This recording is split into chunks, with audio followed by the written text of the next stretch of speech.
Hello again.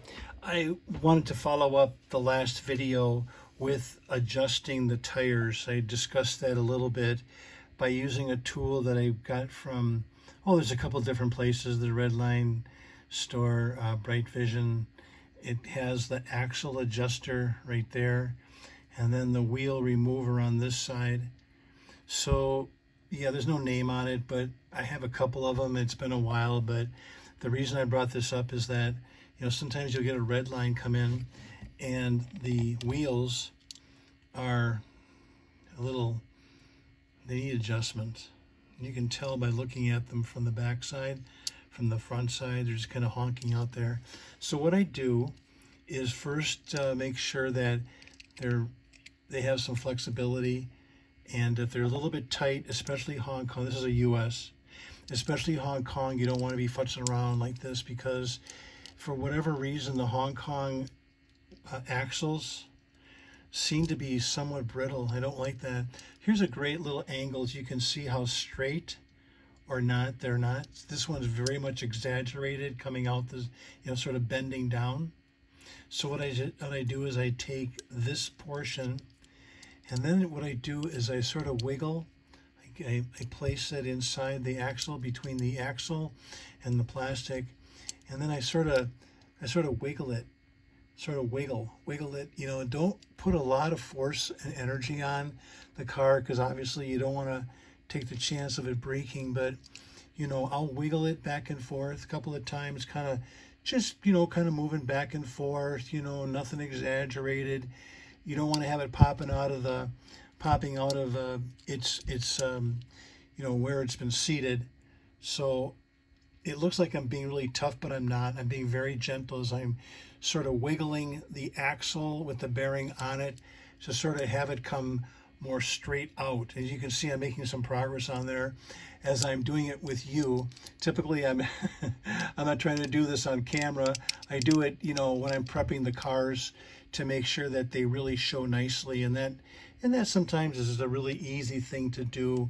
A little extra service that I offer for our consigners when I want to place the car in the best position possible so that you can take it out of the package and it's going to look nice for you. So as I wiggle it around a couple of times, you can see I've made some progress on it coming out straight like that. So then you just take the tire,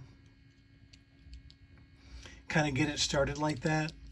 Again, I use the little axle separator, press it down, so you make a nice tight, and then one last just a little adjustment there, and wham, you got yourself a nice looking car. The wheels are straight. It looks like it's supposed to when you put it on the shelf. Obviously, you're not going to race the darn thing, and you end up making a nice investment on a keepsake. You're not going to send it down the track. At least I wouldn't do that. So one little adjustment there. Again, it's a bearing wheel, all original. You see the number on there. It's an original wheel. And then just kind of pop it in there, get it started so it holds. Place the in between the gap and the tire, and there you go. How's that? Looking nice, huh? Yep. I'll do the same thing back here. Back tire, again, off it goes. You can kind of see the bearing kind of going down at an angle a little bit. So again, I sort of get started a certain way. I kind of go back and forth on it. I'll go, on the side like this, towards the back, right? I'll go like towards the back, kind of like wiggle, wiggle, wiggle a little bit. And then I put it in again. I go towards the front, wiggle, wiggle, wiggle a little bit, just try to get it so that its memory goes back to what it really originally was. And then the tire, kind of do everything in reverse. Tire goes back on there. And how about that, huh? Pretty nice and straight. what a great little upgrade, if you will, on how the car presents itself in your Redline collection when the tires are straight like that. So that's just my quick little. Again, I already have a YouTube video on my Redline Collectibles site. I did this kind of thing. I spent a whole video talking about straightening tires, but I just wanted to give that quick update. Thanks for watching, and thank you for supporting the channel. Bye, everybody.